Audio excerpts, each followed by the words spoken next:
പ്രിയ സുഹൃത്തുക്കളെ, എൻ്റെ പേര് KP ജയരാജൻ. ഞാൻ കൃഷി വകുപ്പിലെ കൃഷി ജോയിന്റ് ഡയറക്ടർ തസ്തികയിൽ നിന്ന് വിരമിച്ച ഒരാളാണ്. നമ്മൾ ഇന്ന് പ്രധാനമായിട്ടും ചർച്ച ചെയ്യുന്നത് കാർഷിക മേഖലയിൽ ഉപയോഗിക്കുന്ന രാസവസ്തുക്കൾ. നമുക്കറിയാം, കാർഷിക മേഖലയിൽ ഉപയോഗിക്കുന്ന രാസവസ്തുക്കൾ പ്രധാനമായിട്ടും രാസവളങ്ങൾ, കീടനാശിനികൾ, കളനാശിനികൾ, ഹോർമോണുകൾ, പിന്നെ സ്റ്റോറേജിനൊക്കെ വേണ്ടിയിട്ട് ഉപയോഗിക്കുന്ന മറ്റ് തരത്തിലുള്ള രാസവസ്തുക്കൾ, ഇങ്ങനെയുള്ള ഒരുപാട് രാസവസ്തുക്കൾ. ഈ രാസവസ്തുക്കളുടെ ഉപയോഗം, അതിൻ്റെ പ്രയോഗം ഏത് രീതിയിലാണ് നമ്മുടെ പരിസ്ഥിതിയെ പ്രതികൂലമായിട്ട് ബാധിക്കുന്നത്? അങ്ങനെ ബാധിക്കാതിരിക്കാൻ വേണ്ടിയിട്ട് എന്തൊക്കെ നമ്മൾ ചെയ്യാൻ സാധിക്കും? ഇതൊക്കെ നമ്മൾ എപ്പോഴും ചർച്ച ചെയ്യുന്നതാണ്. പലപ്പോഴും അതുമായിട്ട് ബന്ധപ്പെട്ടിട്ടുള്ള പലതരത്തിലുള്ള ചർച്ചാ ക്ലാസ്സുകളും ബോധവൽക്കരണ പരിപാടികളും ഒക്കെ തന്നെ നടക്കുന്നുണ്ട്. നമുക്കറിയാം, നമ്മുടെ കൃഷി എന്ന് പറയുമ്പോൾ, ആധുനിക കൃഷി എന്ന് പറഞ്ഞാൽ അതിൽ സ്വാഭാവികമായിട്ടും ഇത്തരത്തിലുള്ള എല്ലാവിധ രാസവസ്തുക്കളും അതിൽ പ്രയോഗിക്കേണ്ടി വരും. പണ്ടൊക്കെ ആണെങ്കിൽ നമുക്ക് അതിൻ്റെ ആവശ്യമില്ല. നമ്മൾ നാടൻ രീതിയിൽ ചെയ്തു, നാടൻ വിത്ത് ഉപയോഗിച്ചു, നാടൻ ഇനങ്ങൾ ഉപയോഗിച്ചു. അതിൽ നിന്ന് ഉൽപ്പാദനം ഉണ്ടാക്കാൻ വേണ്ടിയിട്ട് സാധാരണ നാട്ടിൽ ലഭ്യമായിട്ടുള്ള പരമ്പരാഗതമായിട്ട് നമ്മൾ ഉപയോഗിച്ച് വന്ന ഉൽപാദനോപാധികൾ, അതായത് ഉൽപാദനം വർദ്ധിപ്പിക്കാൻ വേണ്ടി എന്തൊക്കെ വസ്തുക്കൾ നമ്മൾ ഉപയോഗിക്കുന്നു അതൊക്കെ തന്നെ നാട്ടിൽ കിട്ടുന്ന നാടൻ സാധനങ്ങൾ ഉപയോഗിച്ച് അതിൻ്റെ പ്രവർത്തനങ്ങൾ നമ്മൾ ചെയ്തു, കാർഷിക പ്രവർത്തനങ്ങൾ ചെയ്തു. സ്വാഭാവികമായിട്ടും അതിൽ നിന്ന് കിട്ടുന്ന ഉൽപ്പന്നം അല്ലെങ്കിൽ ഉൽപ്പന്നങ്ങൾ മതിയായിരുന്നു അക്കാലത്ത്. പക്ഷെ അതിൽ നിന്നൊക്കെ മാറി നമ്മൾ പുതിയ രീതിയിലുള്ള കൃഷി സമ്പ്രദായങ്ങളിലേക്ക് വന്നു. അതിൻ്റെ ഭാഗമായിട്ടാണ് നമ്മൾ കാർഷിക മേഖലയിൽ പലതരത്തിലുള്ള രാസവസ്തുക്കൾ ഉപയോഗിക്കാൻ തുടങ്ങിയത്. ഇങ്ങനെയുള്ള രാസവസ്തുക്കൾ ഉപയോഗിക്കാൻ തുടങ്ങിയ ആദ്യഘട്ടത്തിൽ തന്നെ ഇതുമായിട്ട് ബന്ധപ്പെട്ടുള്ള ഒരുപാട് ചർച്ചകൾ വന്നു, ഒരുപാട് ആശങ്കകൾ ആളുകൾ പങ്കുവച്ചു. കാർഷിക മേഖലയിൽ ഉപയോഗിക്കുന്ന രാസവസ്തുക്കൾ നമ്മുടെ പ്രകൃതിയിലും പരിസ്ഥിതിയിലും ആവാസ വ്യവസ്ഥയിലൊക്കെ തന്നെ വലിയ രീതിയിലുള്ള പ്രശ്നങ്ങൾ ഉണ്ടാക്കുന്നു എന്നുള്ള കാര്യങ്ങൾ ചർച്ചയ്ക്ക് വിധേയമായി, വിവാദങ്ങളുണ്ടായി.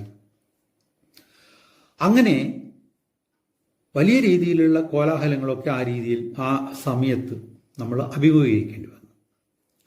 പ്രധാനമായിട്ടും ഈ ഒരു ചർച്ചയിലൊക്കെ തന്നെ, അല്ലെങ്കിൽ ഈ ഒരു വിവാദങ്ങളിലൊക്കെ തന്നെ പ്രതിക്കൂട്ടിൽ നിർത്തപ്പെട്ടത് കീടനാശിനികളാണ്.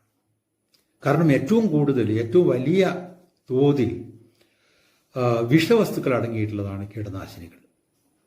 കീടനാശിനികൾ എന്ന് പറഞ്ഞാൽ പലതരത്തിലുണ്ട്. നമ്മൾ ബാക്ടീരിയ നശിപ്പിക്കാൻ വേണ്ടിയിട്ട്, ഫംഗസിനെ നശിപ്പിക്കാൻ വേണ്ടിയിട്ട്, കുമിളുകളെ നശിപ്പിക്കാൻ വേണ്ടിയിട്ട്, അതുപോലെ തന്നെ പ്രാണികളെ നശിപ്പിക്കാൻ വേണ്ടിയിട്ട്. ഇതൊക്കെ തന്നെ നമ്മൾ പൊതുവെ കീടനാശിനികൾ എന്ന് പറയുന്നു. കുമിളനാശിനികളെന്നും പിന്നെ അങ്ങനെയുള്ള ഓരോ ഘടകത്തിനും പൊതുവായിട്ടുള്ള പേരുണ്ട്. അപ്പൊ ഇത് ഉപയോഗിക്കാൻ തുടങ്ങിയപ്പോൾ വലിയ രീതിയിൽ ആളുകളുടെ ഇടയിൽ അതിന് സ്വീകാര്യത കിട്ടി. ഇവിടെ നമ്മൾ ഓർക്കേണ്ട ഒരു കാര്യം എന്താണെന്ന് പറഞ്ഞാൽ, എന്തുകൊണ്ട് എല്ലാവർക്കും ഉള്ള ഒരു സംശയം, എന്തിനാണ് ഇത് ഉപയോഗിക്കുന്നത് എന്നുള്ളൊരു സംശയമുണ്ട്. ഇവിടെ മനസ്സിലാക്കേണ്ട ഒരു പ്രധാനപ്പെട്ട കാര്യം എന്താണെന്ന് പറഞ്ഞാൽ, നമ്മൾ നാടൻ വിത്തുകൾ മാത്രമേ ഉപയോഗിച്ചിരുന്നൊരു കാലഘട്ടം ഉണ്ടായിരുന്നു. തനി നാടൻ വിത്തുകൾ നമ്മുടെ ചുറ്റുപാടുകളിൽ ഉണ്ടായിട്ടുള്ള, നമ്മുടെ ചുറ്റുപാടുകൾക്ക് ഏറ്റവും അനുയോജ്യമായിട്ടുള്ള ഇനങ്ങൾ, പരമ്പരാഗതമായിട്ട് എത്രയോ വർഷമായിട്ട് നമ്മളോടൊപ്പം വളർന്ന ഇനങ്ങൾ നമ്മൾ ഉപയോഗിച്ചു വന്നിരുന്നു. അത് മോശമല്ലാത്ത വിളവുകൾ തന്നു. അതിനുവേണ്ടി നമ്മൾ ഉപയോഗിച്ച ഒക്കെ തന്നെ നമ്മളെ നാട്ടിൽ ലഭ്യമായിട്ടുള്ള വളങ്ങളും നാട്ടിൽ ലഭ്യമായിട്ടുള്ള കീട നിയന്ത്രണ രീതികളും ഒക്കെ ആയിരുന്നു. അത് മതിയായിരുന്നു. അതുകൊണ്ട് തന്നെ നമുക്ക് നല്ല രീതിയിലുള്ള ഉൽപാദനം കിട്ടിയിരുന്നു. പക്ഷേ പോകെ എന്ത് സംഭവിച്ചു എന്ന് പറഞ്ഞാൽ, വലിയ രീതിയിലുള്ള ജനസംഖ്യാ വർധനവുണ്ടായി. നമുക്കറിയാം, ഇപ്പൊ തന്നെ നമ്മുടെ ജനസംഖ്യ എവിടെ എത്തി നിൽക്കുന്നു എന്നുള്ളത്. ഇന്ത്യക്ക് സ്വാതന്ത്ര്യം കിട്ടുന്ന സമയത്ത് ഇന്ത്യയുടെ ജനസംഖ്യ എന്ന് പറഞ്ഞാൽ ഏകദേശം 50 കോടിയുടെ അടുത്തായിരുന്നു. ഇപ്പൊ അത് എത്തി നിൽക്കുന്നത് 140 കോടിയും കവിഞ്ഞ് 145 കോടിയിൽ എത്തി നിൽക്കുന്നു. അപ്പൊ ആ കാലഘട്ടത്തിൽ ഉപയോഗിച്ചിരുന്ന വിത്തിനങ്ങളും ഉൽപാദനത്തിന് വേണ്ടി നമ്മൾ ഉപയോഗിച്ചിരുന്ന ഉൽപാദന ഉപാധികളും മാത്രം ഉപയോഗിച്ചുകൊണ്ട് മുന്നോട്ട് പോയി കഴിഞ്ഞാൽ, ഇങ്ങനെ വർദ്ധിച്ചു വരുന്ന ആളുകളെ സാധാരണഗതിയിൽ ജനസംഖ്യാ വർധനവിന് പറയുന്നത് സ്ഫോടനം എന്നാണ്, എക്സ്പ്ലോഷൻ എന്ന് പറയുന്നത്. ജനസംഖ്യാ വർധനവ്, പോപ്പുലേഷൻ എക്സ്പ്ലോഷൻ എന്നാണ് പറയുന്നത്. ആ രീതിയിലാണ് 100 കോടി എന്നുള്ളത് പിന്നെ നമ്മൾ കേൾക്കുന്നത് 200 കോടിയായിരിക്കും. അങ്ങനെ അങ്ങനെ വർദ്ധിച്ചു വരുന്ന ജനങ്ങൾക്ക് ആവശ്യമായിട്ടുള്ള ഭക്ഷ്യസാധനങ്ങൾ ഉണ്ടാക്കാൻ വേണ്ടിയിട്ട് നമ്മൾ അതുവരെ ഉപയോഗിച്ച് വന്നിരുന്ന നാടൻ ഇനങ്ങളും നാടൻ വസ്തുക്കളും, അതായത് വളങ്ങളോ അല്ലെങ്കിൽ കീടനിയന്ത്രണത്തിന് മറ്റോ ഉപയോഗിക്കുന്ന നാടൻ വസ്തുക്കളോ മാത്രം മതിയാകാത്ത സ്ഥിതി വന്നു. അങ്ങനെയാണ് നമ്മൾ അധികം ഉൽപ്പാദിപ്പിക്കാൻ ശേഷിയുള്ള ഇനങ്ങളെ അവതരിപ്പിക്കുന്നത്. അയ്യാറട്ടൊക്കെ നമ്മൾ കേട്ടിട്ടുണ്ട്. അയ്യാറട്ട്, അന്നപൂർ, അങ്ങനെ അത് നെല്ലിലെത്തും. അങ്ങനെ ഓരോ വിളയിലും അധികമായിട്ട് ഉൽപ്പാദിപ്പിക്കാനുള്ള ഒരുപാട് ഇനങ്ങൾ നമ്മൾ ശാസ്ത്രജ്ഞന്മാരുടെ വളരെ നിരന്തരമായിട്ടുള്ള പ്രയത്നത്തിന്റെ ഫലമായിട്ട് നമ്മൾ കണ്ടെത്തി അവതരിപ്പിച്ച് നാടൻ ഇനങ്ങൾക്ക് ഉൽപ്പാദിപ്പിക്കാൻ കഴിവുള്ളതിൻ്റെ ഇരട്ടിയോ മൂന്നിരട്ടിയോ ഉൽപ്പാദിപ്പിക്കാൻ ഇത്തരത്തിലുള്ള ഇനങ്ങൾക്ക് സാധിക്കുമായിരുന്നു. പക്ഷെ അതിൻ്റെ ഏറ്റവും വലിയൊരു പ്രശ്നം എന്ന് പറഞ്ഞാൽ കൂടുതലായിട്ട് ഉൽപ്പാദിപ്പിക്കണമെന്നുണ്ടെങ്കിൽ സ്വാഭാവികമായിട്ടും അതിന് കൂടുതലായിട്ട് വളം നൽകണം, കൂടുതലായിട്ട് പരിചരണം നൽകണം. അങ്ങനെ വന്നപ്പോൾ അന്നുവരെ ഉപയോഗിച്ച നാടൻ വസ്തുക്കൾ, നാടൻ ഉൽപ്പാദനോപാധികൾ, വളമായി കഴിഞ്ഞാൽ, കീടനാശിനിയായി കഴിഞ്ഞാൽ, മറ്റെന്തായി കഴിഞ്ഞാലും അന്നുവരെ നമ്മൾ ഉപയോഗിച്ചിരുന്ന പരമ്പരാഗത രീതിയിലുള്ള അല്ലെങ്കിൽ പരമ്പരാഗത അറിവും പരമ്പരാഗത വസ്തുക്കളും മതിയാകാതെ വന്നു. ഈ ഇനങ്ങളുടെയൊക്കെ പ്രത്യേകത, ഏറ്റവും വലിയ സവിശേഷത എന്ന് പറയുന്നത് ഇതൊക്കെ തന്നെ കൂടുതൽ ഭക്ഷ്യസാധനങ്ങൾ, ഭക്ഷ്യവസ്തുക്കൾ, അതായത് ചെടികൾക്ക് ആവശ്യമായിട്ടുള്ള ഭക്ഷ്യവസ്തുക്കൾ, പ്ലാന്റ് ന്യൂട്രിയൻസ് എന്ന് പറയും. ഇത്തരത്തിലുള്ള ഭക്ഷ്യവസ്തുക്കളെ കൂടുതലായിട്ട് ആവശ്യപ്പെടുന്ന ഇനങ്ങളായിരുന്നു. അതിന് പറയുന്നത് ഹൈ ന്യൂട്രിയൻറ്റ് ഡിമാൻഡിങ് വെറൈറ്റീസ്. കൂടുതലായിട്ട് ഭക്ഷണം നൽകുക, കൂടുതലായിട്ട് പോഷകാംശങ്ങൾ നൽകുക, ഞങ്ങൾ കൂടുതലായിട്ട് ഉൽപ്പാദിപ്പിക്കാൻ തയ്യാറാണ്. ഹൈ ന്യൂട്രിയൻറ്റ് റെസ്പോണ്ടിങ് വെറൈറ്റി, കൂടുതലായിട്ട് നമ്മൾ ഈ രീതിയിലുള്ള പോഷകാംശങ്ങൾ നൽകുകയാണല്ലോ, അതിനനുസരിച്ച് കൂടുതലായിട്ട് പ്രതികരിക്കാൻ കഴിവുള്ള ഇനങ്ങളായിരുന്നു. സ്വാഭാവികമായിട്ടും ആ ഇനങ്ങൾ ആവശ്യപ്പെടുന്ന രീതിയിലുള്ള വളങ്ങൾ അല്ലെങ്കിൽ പോഷകാംശങ്ങൾ വളങ്ങളിലൂടെ നമ്മൾ അതിന് കൊടുത്തു തുടങ്ങി. നല്ല രീതിയിലുള്ള വളർച്ചയുണ്ടായി, നല്ല ഉൽപ്പാദനം കാഴ്ചവെക്കാൻ തുടങ്ങി. പക്ഷെ സ്വാഭാവികമായിട്ടും നല്ല രീതിയിൽ വളരുന്ന ചെടികളിൽ അതിനന്വേഷിച്ചുകൊണ്ട് പലതരത്തിലുള്ള പ്രാണികളും കീടങ്ങളും മറ്റ് ജീവാണുക്കളും രോഗങ്ങൾ പരത്തുന്ന ജീവാണുക്കളൊക്കെ വരാൻ തുടങ്ങി. സ്വാഭാവികമായിട്ടും മറ്റ് ഒന്നും ചെയ്യാനില്ല, അതിനെ നശിപ്പിക്കുക അല്ലെങ്കിൽ അതിനെ നിയന്ത്രിക്കുക എന്നുള്ളതാണ്. അങ്ങനെ അവതരിപ്പിക്കപ്പെട്ടതാണ് കീടനാശിനികൾ, പലതരത്തിലുള്ള കീടനാശിനികൾ. കീടനാശിനികൾ തളിച്ചെങ്കിൽ മാത്രമേ ഈ വിളകൾ നിലനിൽക്കൂ എന്നുള്ളൊരു സ്ഥിതിവിശേഷം വന്നു. അങ്ങനെ കീടനാശിനികൾ, അതായത് പുതിയ വിത്തിനങ്ങൾ അവതരിപ്പിച്ചു, അതിനാവശ്യമായിട്ടുള്ള പോഷകാംശങ്ങൾ നൽകുന്ന വളങ്ങൾ അവതരിപ്പിച്ചു. അതിനുശേഷം നിർബന്ധിക്കപ്പെട്ടതോടുകൂടിയിട്ട് നമ്മൾ അതിനെ ആക്രമിക്കുന്ന കീടങ്ങളെയും രോഗാണുക്കളെയും നശിപ്പിക്കാൻ ആവശ്യമായിട്ടുള്ള കീടനാശിനികൾ അല്ലെങ്കിൽ രോഗനാശിനികൾ അവതരിപ്പിച്ചു. സ്വാഭാവികമായിട്ടും നമുക്ക് നമ്മൾ ഉദ്ദേശിച്ച രീതിയിൽ അവയൊക്കെ തന്നെ നമ്മുടെ പരിധിക്കുള്ളിൽ നിർത്താൻ വേണ്ടി സാധിച്ചു. ഇവിടെ ഒരു കാര്യം മനസ്സിലാക്കേണ്ടത് എന്താണെന്ന് പറഞ്ഞാൽ, ആ സമയത്ത് ഈ കീടനാശിനികളെയും രോഗനാശിനികളെയും ഒക്കെ തന്നെ അവതരിപ്പിക്കുന്ന സമയത്ത് ഒന്നും തന്നെ ഇതിൻ്റെ ദോഷവശങ്ങളെക്കുറിച്ച് അറിയില്ലായിരുന്നു, ഇതുണ്ടാക്കുന്ന പ്രത്യാഘാതങ്ങളെക്കുറിച്ച് അറിവില്ലായിരുന്നു. അല്ലെങ്കിൽ അറിഞ്ഞിരുന്നെങ്കിൽ പോലും അവയെ പ്രയോഗിച്ചേ മതിയാവൂ എന്നുള്ളൊരു സ്ഥിതിവിശേഷമായിരുന്നു. കാരണം 10,000-കണക്കിന് ആളുകൾ പട്ടിണി കൊണ്ട് മരിച്ചുകൊണ്ടിരിക്കുന്ന ഒരു കാലഘട്ടമായിരുന്നു. മറ്റൊന്നും നോക്കാനില്ല. എങ്ങനെയെങ്കിലും ജനങ്ങൾക്ക് അടിസ്ഥാനപരമായി ആവശ്യമുള്ള ഭക്ഷണ സാധനങ്ങൾ എത്തിച്ചു കൊടുക്കുക എന്നുള്ളതായിരുന്നു അന്നത്തെ സർക്കാരുകളുടെ മുമ്പിലുള്ള ഏറ്റവും പ്രധാനപ്പെട്ട ഉത്തരവാദിത്വം. അപ്പോൾ കീടനാശിനി ഉണ്ടാക്കുന്ന ദോഷം എന്താണ്, അല്ലെങ്കിൽ രോഗനാശിനികൾ ഉണ്ടാക്കുന്ന ദോഷം എന്താണ്, കളനാശിനികൾ ഉണ്ടാക്കുന്ന ദോഷം എന്താണ് എന്നുള്ളത് പരിശോധിക്കാനോ അല്ലെങ്കിൽ അതിനുള്ള പ്രതിവിധികൾ എടുക്കാനോ ഒന്നും സാധിച്ചില്ല. ഏതായാലും നല്ല രീതിയിലുള്ള ഉൽപ്പാദനം ഉണ്ടായി, വലിയ രീതിയിലുള്ള മാറ്റങ്ങൾ നമ്മുടെ കാർഷിക മേഖലയിൽ ഉണ്ടായി. പക്ഷെ സ്വാഭാവികമായിട്ടും വലിയ തരത്തിലുള്ള മുറവിളികളുണ്ടായി. കാർഷിക മേഖലയിൽ ഉപയോഗിക്കുന്ന രാസവസ്തുക്കൾ, പ്രത്യേകിച്ച് രാസവളങ്ങളും കീടനാശിനികളും,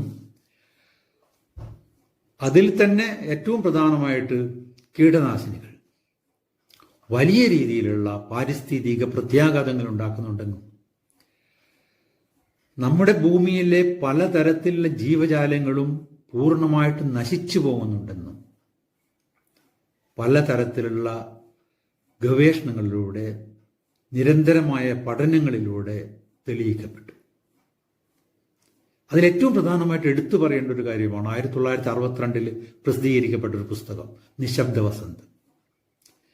പ്രമുഖ പരിസ്ഥിതി ശാസ്ത്രജ്ഞയായിട്ടുള്ള ശ്രീമതി റേച്ചൽ കാസൻ 1962 അതിനു മുമ്പ് കുറേ വർഷങ്ങൾ നിരന്തരമായിട്ട് അവർ പഠിച്ചതിൻ്റെ അടിസ്ഥാനത്തിൽ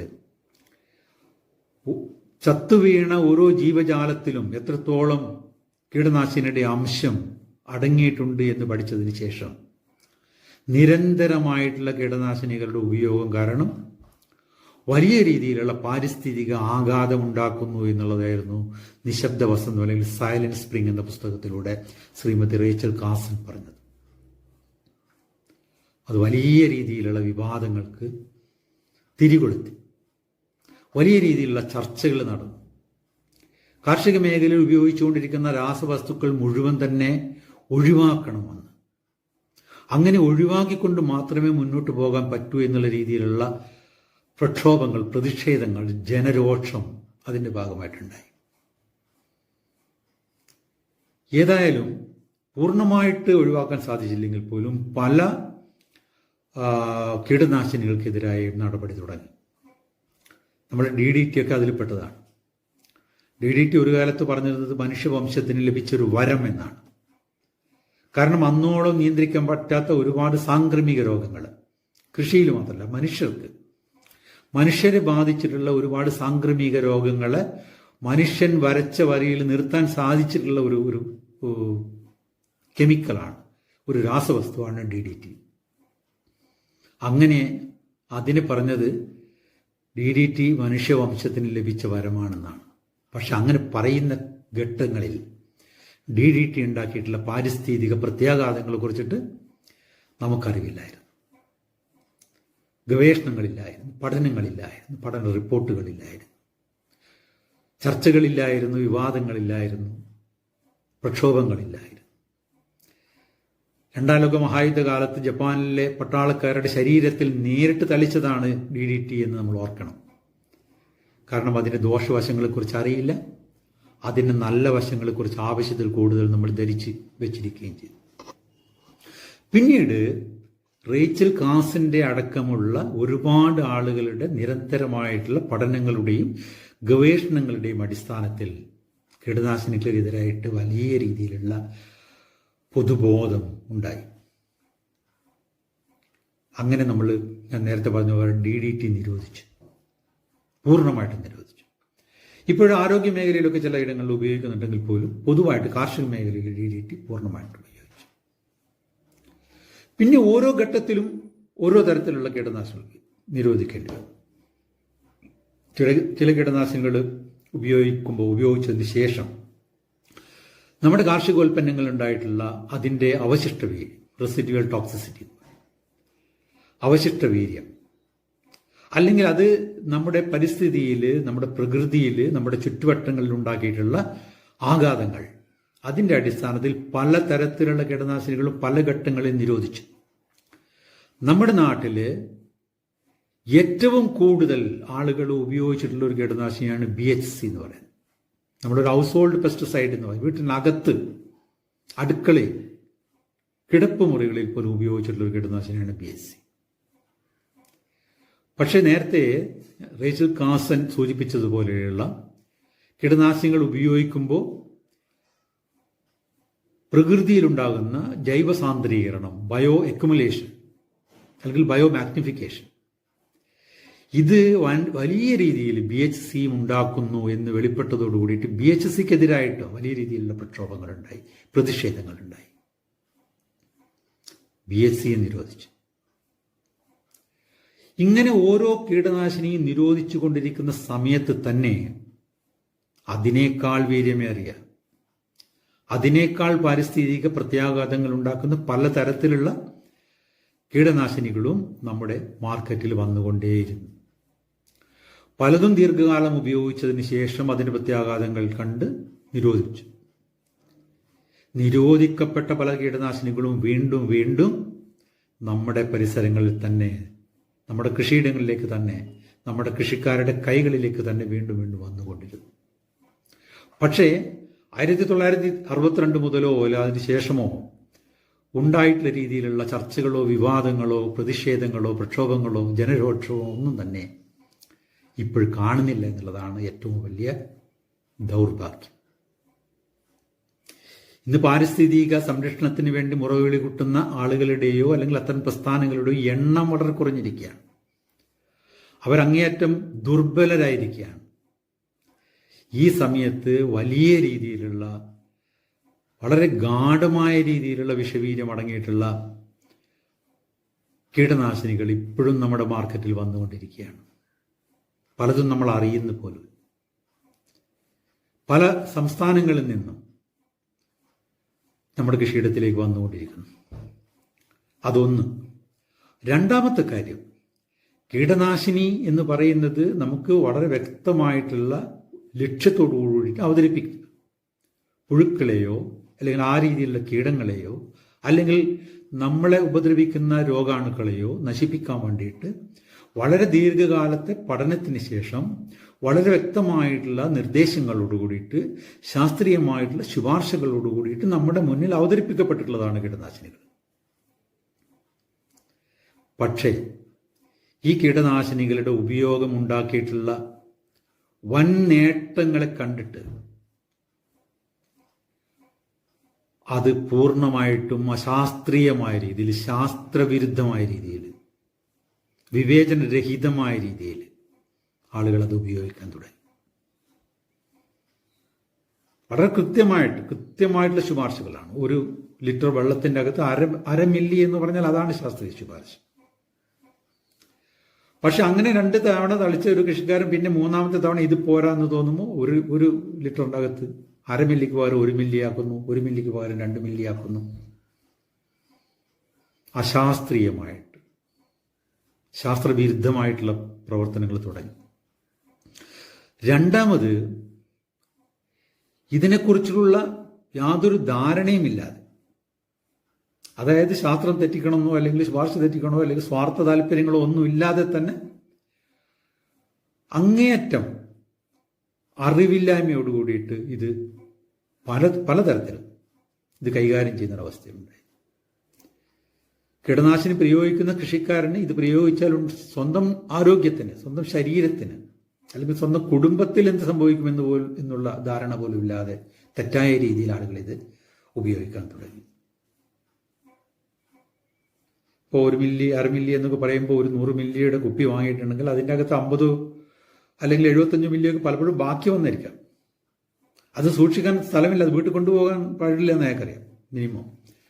അപ്പോൾ ഉടനെ തന്നെ ചെയ്യുന്നത് വയലിൽ തന്നെ എവിടെയെങ്കിലും കുഴിച്ചിടുക, അല്ലെങ്കിൽ തൊട്ടുള്ള തോട്ടിലിടുക, പുഴയിലെറിയുക. അങ്ങനെ വളരെ നിഷ്കളങ്കമായിട്ടുള്ള പ്രവർത്തനങ്ങൾ ഇതുണ്ടാക്കുന്ന പാരിസ്ഥിതിക പ്രശ്നങ്ങൾ. ബോധപൂർവമായിട്ട് ഉപയോഗിക്കുക, ദുരുപയോഗം ചെയ്യുക, അജ്ഞത കൊണ്ടുണ്ടാകുന്ന കാര്യങ്ങൾ, അശ്രദ്ധ കൊണ്ടുണ്ടാകുന്ന കാര്യങ്ങൾ, ഈ രീതിയിൽ വലിയ രീതിയിൽ നമ്മൾ പ്രതീക്ഷിക്കാത്ത രീതിയിൽ പാരിസ്ഥിതികമായിട്ടുള്ള ഒരുപാട് പ്രശ്നങ്ങൾ നമ്മുടെ ചുറ്റും ഈ കീടനാശിനികൾ കൊണ്ടുണ്ടാകാൻ തുടങ്ങി. പക്ഷെ ദൗർഭാഗ്യകരമെന്ന് പറയട്ടെ, ഇതെടുത്ത് ഉയർത്തി കാണിക്കാനോ ചർച്ച ചെയ്യാനോ ഈ അടുത്ത കാലത്തായിട്ട് ആരും തന്നെ തയ്യാറാകുന്നില്ല. ഇതൊരു ജനകീയ പ്രക്ഷോഭത്തിന് വിധേയമാകുന്നില്ല. ഇതിൻ്റെ വരായികളെ കുറിച്ച് സാധാരണക്കാരന് അറിയുന്നില്ല. സ്വാഭാവികമായിട്ടും ഇതൊരു ജനകീയ പ്രശ്നമല്ല, സർക്കാരിന് മുന്നിൽ വരുന്നില്ല, സർക്കാരിന് ഇതിന് താല്പര്യവുമില്ല. അതുകൊണ്ട് തന്നെ കീടനാശിനികൾ ഉണ്ടാക്കുന്ന വ്യാപകമായിട്ടുള്ള പാരിസ്ഥിതിക ദുരന്തങ്ങളെ കുറിച്ചിട്ട് നമ്മൾ ചർച്ച ചെയ്യുന്നില്ല. കീടനാശിനികളുടെ ദുരുപയോഗം അതുപോലെ തന്നെ തുടരും. ഇവിടെ നമ്മൾ മനസ്സിലാക്കേണ്ട മറ്റൊരു പ്രധാനപ്പെട്ട കാര്യം എന്താണെന്ന് പറഞ്ഞാൽ, നമുക്ക് കീടനാശിനികളുടെ നിയന്ത്രണം പ്രധാനമായിട്ടും നമ്മുടെ കേന്ദ്രത്തിൻ്റെ കൈവശമുള്ള ഒരു കാര്യമാണ്. അതൊരു കേന്ദ്ര വിഷയമാണ്. ഈ കേന്ദ്ര വിഷയമായിരിക്കുമ്പോൾ തന്നെ 1968 കീടനാശിനി നിയന്ത്രണ ആക്ട്, പെസ്റ്റിസൈഡ് ആക്റ്റാണ്, 1968 ആക്ട് പ്രകാരമാണ് ഇപ്പോഴും കാര്യങ്ങൾ ചെയ്യുന്നത്. 2020 ഒരു പെസ്റ്റിസൈഡ് മാനേജ്മെന്റ് ബില്ല് കൊണ്ടുവന്നു. 1968 ആക്ട് പരിഷ്കരിക്കാൻ വേണ്ടിയിട്ട് ആ ബില്ല് പാസ്സാക്കാൻ സാധിച്ചില്ല. അതിന് പിറകിൽ കുറെ ചരടുവലികളും പ്രശ്നങ്ങളും ഇപ്പോഴും അത് പാസ്സാക്കാതിരിക്കുകയാണ്. മറ്റൊരു കാര്യം, പലതരത്തിലുള്ള പല കീടനാശിനികളും, മോണോക്രോട്ടോഫോസ്, ഫോസ്ഫേറ്റ്സ്, ക്ലോർപൈറിഫോസ്, അങ്ങനെയുള്ള പല കീടനാശിനികളും ഇത് നിയന്ത്രിച്ചേ മതിയാവൂ എന്ന് സർക്കാരിന് ബോധ്യപ്പെട്ട് നിയന്ത്രിക്കേണ്ടവയുടെ ലിസ്റ്റിൽ ഉൾപ്പെടുത്തിയാണ്, പട്ടികയിൽ ഉൾപ്പെടുത്തിയാണ്. പക്ഷെ നിയന്ത്രിക്കാൻ സാധിക്കുന്നില്ല. കീടനാശിനി ലോബികളുടെ സമ്മർദ്ദം കൊണ്ട്, അതിനേക്കാൾ ഉപരി ഒരു വിഭാഗം കർഷകരുടെ, ഇത്തരത്തിൽ കീടനാശിനികൾ നിയന്ത്രിച്ചു കഴിഞ്ഞാൽ നമ്മുടെ വിളകൾ ഏറ്റവും നല്ലതായിട്ട് അവർ കരുതുന്ന കീടനാശിനികൾ ഇല്ലാതായി പോകും എന്നുള്ള അവരുടെ സമ്മർദ്ദത്തിന്റെ പരമായിട്ട് നിരോധിക്കണം എന്ന് പറഞ്ഞുകൊണ്ട് നിരോധിക്കപ്പെടേണ്ടവയുടെ പട്ടികയിൽ ഉൾപ്പെട്ടിട്ടുള്ള പല കീടനാശിനികളെയും ഇതുവരെ നിരോധിക്കാൻ വേണ്ടിയിട്ട് കേന്ദ്ര ഗവൺമെന്റ് സാധിച്ചിട്ടില്ല. ഇതാണ് അവസ്ഥ. വളരെ ഗുരുതരമാണ്, വളരെ ഗൗരവമായിട്ടുള്ള വിഷയമാണ്. ഇതൊരു ഭാഗത്ത്. രണ്ടാമത്, സംസ്ഥാന ഗവൺമെന്റിന് ഇക്കാര്യത്തിൽ ഒരുപാട് കാര്യങ്ങൾ ചെയ്യാനുണ്ട്. കീടനാശിനിക്ക് ലൈസൻസ് കൊടുക്കുന്നത്, കീടനാശിനികൾ വിൽപ്പനക്കെത്തിയിട്ട് കീടനാശിനികളുടെ ഗുണനിലവാരം പരിശോധിക്കുന്നത്, അവയുടെ കൃഷിയിടങ്ങളിലെ ഉപയോഗം കാര്യക്ഷമമാക്കുന്നതിന് വേണ്ടിയിട്ട്, അങ്ങനെയുള്ള ഒരുപാട് കാര്യങ്ങൾ സംസ്ഥാന ഗവൺമെന്റാണ് ചെയ്യുന്നത്. പക്ഷെ സംസ്ഥാന ഗവൺമെന്റിനെ സംബന്ധിച്ചിടത്തോളം ഇക്കാര്യത്തിൽ വ്യക്തമായിട്ടുള്ളൊരു നയമോ പരിപാടിയോ ഒന്നും തന്നെയില്ല. വളരെ യാന്ത്രികമായിട്ട് കുറെ കാര്യങ്ങൾ പോകുന്നുവല്ലാതെ കീടനാശിനി ഉണ്ടാക്കുന്ന പാരിസ്ഥിതിക പ്രത്യാഘാതങ്ങൾ മനസ്സിലാക്കിക്കൊണ്ട് അതിലിടപെടുന്ന ഒരു മനോഭാവം സംസ്ഥാന ഗവൺമെന്റിനുമില്ല. അപ്പോൾ ഇങ്ങനെയുള്ള ഒരു സ്ഥിതിയിലാണ് നമ്മൾ ഉള്ളത്. മറ്റ് വിഷയങ്ങൾ കൈകാര്യം ചെയ്യാൻ വേണ്ടി ഇവിടെ ഒരുപാട് ആൾക്കാർ, ഇപ്പൊ മരം വെച്ച് പിടിപ്പിക്കാനോ അല്ലെങ്കിൽ നമ്മുടെ കാലാവസ്ഥ വ്യതിയാനം സംഭവിച്ച ചർച്ചകൾ സംഘടിപ്പിക്കാനോ അല്ലെങ്കിൽ സുസ്ഥിര വികസനത്തെ കുറിച്ചിട്ട് സംസാരിക്കാനോ ഒക്കെ ഒരുപാടുണ്ട്. പക്ഷേ വളരെ ഡയറക്റ്റ് ആയിട്ട് നമ്മൾ കേട്ടൊരു വാക്കുണ്ടാവും, സൂയിസൈഡ് എന്ന് നമ്മൾ കേട്ടിട്ടുണ്ട്. സൂയിസൈഡ് എന്ന് പറഞ്ഞാൽ, സൈഡ് എന്ന് പറഞ്ഞാൽ ടു കിൽ എന്നാണ്, കൊല്ലുക. സൂയി എന്ന് പറഞ്ഞാൽ സെൽഫ്, ഒരാൾ സ്വന്തമായിട്ട് കൊല്ലുന്നതിനെയാണ് സൂയിസൈഡ് എന്ന്. ഇതേ കൊല്ലുക എന്നുള്ളതാണ് പെസ്റ്റിസൈഡിന്റെ അകത്തും ഫംഗിസൈഡിന്റെ അകത്തും ഒക്കെയുള്ളത്. കൊല്ലുക എന്ന് പറഞ്ഞ ഒരു ജീവനെ കൊല്ലുക എന്നുള്ളതാണ്. അത് 1/2 മില്ലി ആവുമ്പോൾ മാത്രമാണ് നമ്മൾ ഉദ്ദേശിക്കുന്ന കീടങ്ങളെ കൊല്ലുന്നത്. അത് 1 മില്ലി ആവുമ്പോഴും 2 മില്ലി ആവുമ്പോഴും നമ്മൾ ഉദ്ദേശിക്കാത്ത നോൺ ടാർഗറ്റഡ് ആയിട്ടുള്ള ജീവജാലങ്ങളെ കൊന്നെടുക്കുകയാണ്. ഒരളവിൽ കൂടുതലാകുമ്പോൾ അത് നമ്മുടെ മണ്ണിനെ കൊല്ലുന്നു, വായുവിനെ കൊല്ലുന്നു, ജലത്തെ കൊല്ലുന്നു, പിന്നെ മനുഷ്യനെ കൊല്ലുന്നു. മനുഷ്യ വംശത്തിനെ തന്നെ കൊല്ലാൻ ശേഷിയുള്ളതാണ് ഈ കെമിക്കൽ. കീടനാശിനികൾ എന്ന് പറയുന്ന നമ്മളുടെ ഈ രാസവസ്തുക്കൾ ലോകത്തിലെ മനുഷ്യവംശത്തിനെ തന്നെ, നമ്മുടെ പരിസ്ഥിതി എന്ന് പറഞ്ഞാൽ ഒരു ശൃംഖലയാണ്. മനുഷ്യനും പുല്ലും പുഴുവും പൂവും മണ്ണും വെള്ളവും ആകാശവും ഒക്കെ ഉൾപ്പെട്ട ഒരു വലിയൊരു ശൃംഖലയാണ്, ഒരു മാലയാണ് പരിസ്ഥിതി. ഇതിലെ ഒരു മുത്ത് നമ്മൾ വലിച്ചെടുക്കുമ്പോൾ ആ മാല പൊട്ടിപ്പോകും. അത് നമ്മൾ പാരിസ്ഥിതിക അസന്തുലിതാവസ്ഥ എന്ന് പറയുന്നത്. ഏതെങ്കിലും തരത്തിലുള്ള ജീവജാലങ്ങൾ ഇല്ലാതാകുക, അതൊരു മാല പൊട്ടുന്നത് പോലെയാണ്. നമ്മളുടെ അശാസ്ത്രീയമായിട്ടുള്ള, നമ്മളുടെ പ്രകൃതി വിരുദ്ധമായിട്ടുള്ള സമീപനം കാരണം നമ്മൾ അറിയാതെ ഒരുപാട് ജീവജാലങ്ങൾ ഈ ഭൂമുഖത്ത് നിന്ന് ഇല്ലാണ്ടാകും. അത് പുല്ലാകാം, പുഴുവാകാം, പൂമ്പാറ്റയാകാം, പലതരത്തിലുള്ള ജീവജാലങ്ങളാകാം. പക്ഷേ ഈ ഓരോ ജീവജാലം ഇല്ലാതാകുമ്പോഴും നമ്മുടെ ഭൂമിയെ മൂടിയിട്ടുള്ള പല മാലകളും നഷ്ടപ്പെട്ടുകൊണ്ടിരിക്കുകയാണ്. ഇതാണ് നമ്മൾ ഇക്കോളജിക്കൽ ഇംബാലൻസ് എന്ന് പറയുന്നത്, പാരിസ്ഥിതിക അസന്തുലിതാവസ്ഥ എന്ന് പറയുന്നത്.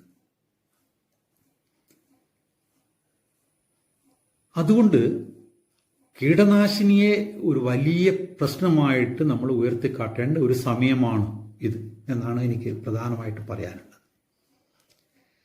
ചർച്ച അങ്ങോട്ടേക്ക് കൊണ്ടുപോകണം, അതിനാവശ്യമായിട്ടുള്ള പ്രവർത്തനങ്ങൾ ചെയ്യണം. ഏറ്റവും പ്രധാനമായിട്ടുള്ള പ്രവർത്തനം എന്ന് പറഞ്ഞാൽ കൃത്യമായിട്ടുള്ള ബോധവൽക്കരണ പ്രവർത്തനങ്ങൾ ഉണ്ടാകണം.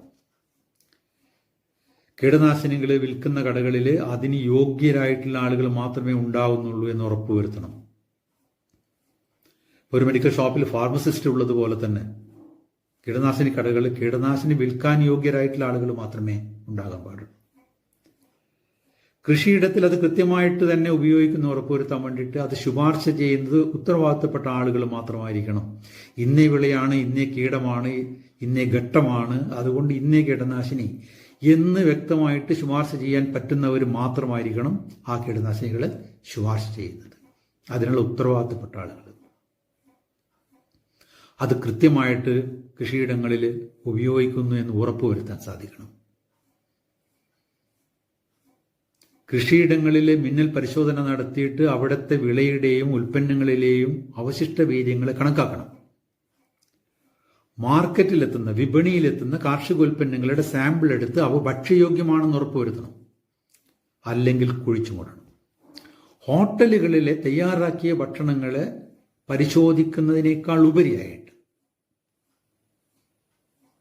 കൃഷിയിടത്തിൽ നിന്ന് കൊണ്ടുവരുന്ന സംസ്കരിക്കപ്പെടാത്ത ഉൽപ്പന്നങ്ങളിലെ വിഷവീര്യം, അവശിഷ്ട വിഷവീര്യം പരിശോധിക്കപ്പെടണം. മണ്ണ് പരിശോധിക്കണം, വെള്ളം പരിശോധിക്കണം. നിർബന്ധമായിട്ട് ചെയ്യേണ്ട കാര്യങ്ങളാണ്. ഇതാണ് ഏറ്റവും പ്രധാനമായിട്ടുള്ള കാര്യം. കാരണം ഈ ഞാൻ നേരത്തെ പറഞ്ഞ സൈഡ് അല്ലെങ്കിൽ ടു കിൽ എന്ന് പറയുന്ന ഈ ഒരു വസ്തു എല്ലാവർക്കും ഏറ്റവും വലിയ ഒരു ആശങ്ക എന്ന് പറയുന്നത് പച്ചക്കറിയിൽ അടങ്ങിയിട്ടുള്ള വസ്തുക്കൾ മനുഷ്യരെ എത്രത്തോളം ബാധിക്കും, അത് ക്യാൻസർ ഉണ്ടാക്കുമോ, അല്ലെങ്കിൽ അതുപോലത്തെ പ്രശ്നങ്ങളുണ്ട്. പക്ഷേ ഈ ക്യാൻസർ ഉണ്ടാക്കുന്നത് മനുഷ്യന് മാത്രമല്ല, പ്രകൃതിക്ക് മൊത്തമാണ്, ഭൂമിക്ക് മൊത്തമാണ് ക്യാൻസർ ഉണ്ടാക്കുന്നത്. നമ്മുടെ ആവാസ വ്യവസ്ഥയെ മൊത്തമായിട്ട് പ്രതികൂലമായിട്ട് ബാധിക്കുന്ന രീതിയിലാണ് നമ്മുടെ ഈ കാർഷിക മേഖലയിൽ ഉപയോഗിക്കുന്ന രാസവസ്തുക്കൾ, പ്രത്യേകിച്ച് കീടനാശിനികൾ പ്രവർത്തിക്കുന്നത്. അതുകൊണ്ട് വലിയ രീതിയിലുള്ള ഒരു ഇടപെടൽ ഇക്കാര്യത്തിൽ ഉണ്ടാകണം. സംസ്ഥാന ഗവൺമെന്റിനെ സംബന്ധിച്ചിടത്തോളം കൃത്യമായിട്ടുള്ള ഒരു നയം രൂപീകരിക്കണം. എങ്ങനെയായിരിക്കണം, എന്തിനായിരിക്കണം, ഏത് രീതിയിൽ നമ്മളിത് ഉപയോഗിക്കപ്പെടണം, ഇതിൻ്റെ മേൽനോട്ടം വഹിക്കണം, അവശിഷ്ടമായിട്ടല്ലെങ്കിൽ ബാക്കിയായി വരുന്ന കീടനാശിനികൾ എങ്ങനെ കൈകാര്യം ചെയ്യണം, വളക്കടകളിൽ ബാക്കിയാകുന്ന എക്സ്പയറി ഡേറ്റ് കഴിഞ്ഞിട്ടുള്ള ഇത്തരത്തിലുള്ള രാസവസ്തുക്കൾ ഏത് രീതിയിൽ കൈകാര്യം ചെയ്യണം, ആ രീതിയിൽ തന്നെ കൈകാര്യം ചെയ്യുന്നതെന്ന് ഉറപ്പുവരുത്താനുള്ള സംവിധാനങ്ങൾ ഒരുക്കണം. യഥാർത്ഥത്തിൽ ഇപ്പോഴും നമുക്കൊരുപാട് ആകുലതകളുണ്ട്. നമ്മളുടെ സ്വന്തം ആകുലതകളല്ല, മറിച്ച് പാരിസ്ഥിതികമായിട്ടുള്ള. ഇപ്പോൾ നമ്മുടെ പാരിസ്ഥിതിക ആകുലതകൾക്ക് പുറത്താണ് കീടനാശിനികൾ. അത് നമ്മൾ അകത്തേക്ക് കൊണ്ടുവരണം. കീടനാശിനികളെക്കുറിച്ച് നമ്മൾ ചിന്തിച്ചുകൊണ്ടേയിരിക്കണം. നമ്മുടെ പ്രകൃതിയെ, പരിസ്ഥിതിയെ പൂർണ്ണമായിട്ട് നശിപ്പിക്കുന്ന ഈ രാസവസ്തു നമുക്ക് ഒഴിവാക്കാൻ സാധിക്കില്ല. ഇത് നമ്മുടെ ഇന്നത്തെ ആധുനിക കൃഷിക്ക് ഒരു അത്യാവശ്യമായിട്ടുള്ള ഘടകം തന്നെയാണ്.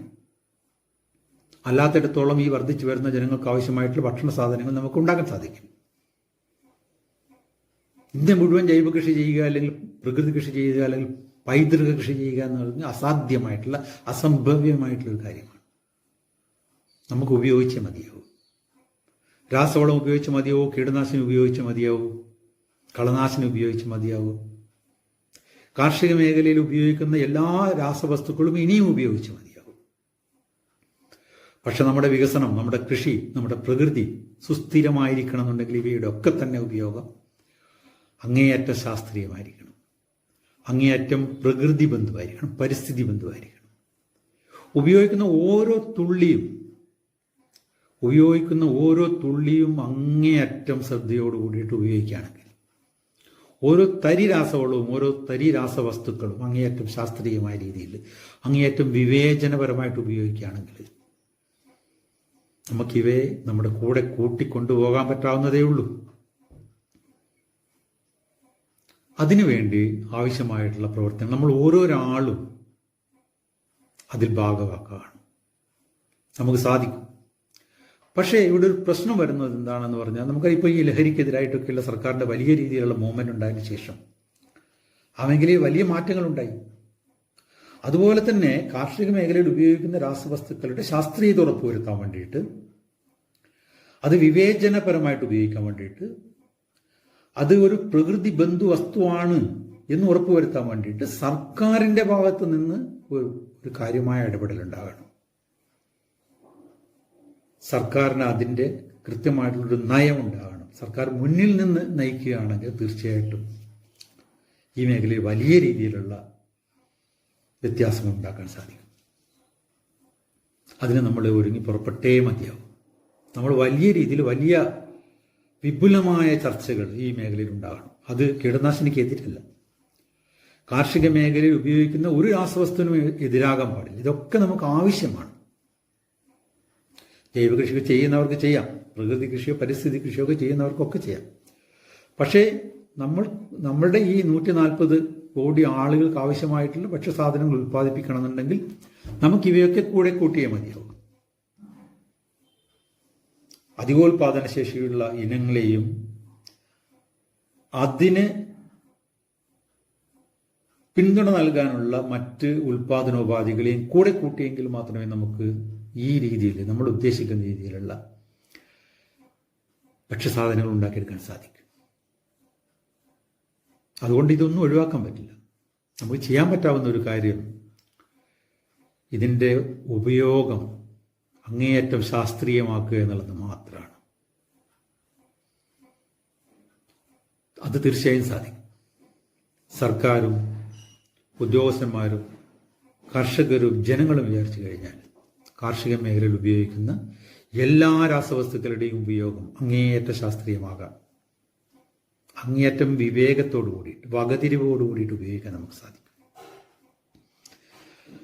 അതിന് നമ്മളെല്ലാവരും പ്രതിജ്ഞാബദ്ധമായിരിക്കണം, പ്രത്യേകിച്ച് സർക്കാർ.